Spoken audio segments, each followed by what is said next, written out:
পুনরাবৃত্তি হবে ইতিহাসের, শুরু হবে বিশ্বযুদ্ধ। জাপানের হিরোশিমা নাগাসাকিতে যুক্তরাষ্ট্রের পরমাণু বোমা হামলায় প্রায় ২.৫ লাখ মানুষের মৃত্যুর মধ্য দিয়ে ৭৯ বছর আগে শেষ হয়েছিল দ্বিতীয় বিশ্বযুদ্ধ। এবার তৃতীয় বিশ্বযুদ্ধ শুরু হলেও পাশার দান যাবে উল্টে। এবার পরমাণু বোমা হামলার শিকার হতে পারে খোদ যুক্তরাষ্ট্র। এই হামলায় প্রাণ যেতে পারে ১৬ লাখ মানুষের, এমন আশঙ্কার কথাই বলছেন পরমাণু বিশ্লেষকরা। সেই তৃতীয় বিশ্বযুদ্ধ মাথার ওপর যেন অশরীরীর মতো ঘুরপাক খাচ্ছে। তৈরি হচ্ছে সেই প্রেক্ষাপট। ২০২১ থেকে ২০২৪ এই ৪ বছরে বিশ্বের কয়েকটি দেশে একযোগে শুরু হয়েছে সংঘাত। Russia Ukraine, Israel Hezbollah Hamas যুদ্ধের পাশাপাশি মিয়ানমার, সিরিয়া আর সুদানে চলছে গৃহযুদ্ধ। উত্তর কোরিয়া আর রাশিয়ার পরমাণু অস্ত্র পরীক্ষার প্রবণতা বাড়ছে পরমাণু যুদ্ধের শঙ্কা।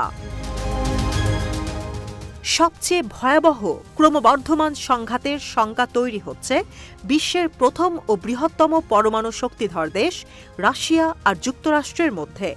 আরও ভয়াবহ বিষয়, রাশিয়া ইউক্রেন, ইরান, ইসরায়েল সংঘাতে জড়াচ্ছে। তাদের সামরিক সরঞ্জাম দিয়ে সহযোগিতা করছে যুক্তরাষ্ট্রসহ পশ্চিমারা। এত সব ভয়ের মধ্যে আরও একটি শঙ্কা মাথা চাড়া দিয়ে উঠছে, সেটি হলো যুক্তরাষ্ট্রের ওপর হতে পারে পরমাণু হামলা। যে হামলা ইতিহাসের ভয়াবহতম ধ্বংস ডেকে আনবে, প্রাণহানি হবে অগণিত মানুষের। রুশ প্রেসিডেন্ট ভ্লাদিমির পুতিন সম্প্রতি সতর্ক করে বলেছেন তিনি পরমাণু অস্ত্র ব্যবহার করবেন যদি ইউক্রেনে মার্কিন সেনা মোতায়েন করা হয়। পরমাণু বিশেষজ্ঞরা তৈরি করেছেন একটি নিউক ম্যাপ, যাতে উঠে এসেছে যুক্তরাষ্ট্রে, বিশেষ করে নিউ ইয়র্কে পরমাণু বোমা হামলা করলে কি হবে পরিস্থিতি।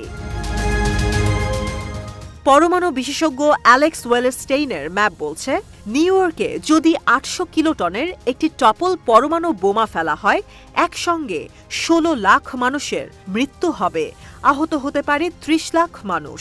আগুনের গোলায় ভস্ম হয়ে যাবে ম্যানহাটন, নিউ ইয়র্ক, এলিজাবেথ আর ব্রুকলেন। তেজস্ক্রিয়তা ছড়িয়ে পড়বে ১১ কিলোমিটার পর্যন্ত। আশপাশের শহরগুলোতেও ছড়িয়ে পড়বে সেই উত্তাপ।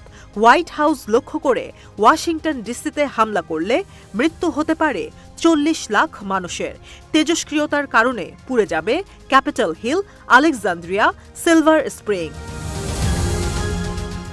পরমাণু হামলায় যুক্তরাষ্ট্রের বৃহত্তম সব শহর মুহূর্তেই ধ্বংস হয়ে যেতে পারে। উদাহরণ দিয়ে বলা যায়, হিরোশিমা নাগাসাকিতে লিটল বয় নামে যে বোমা ফেলা হয়েছিল, নিউ ইয়র্কের হাস্টেনে সেই বোমা পড়লে ৯০,০০০ নিরস্ত্র মানুষের মৃত্যু হবে।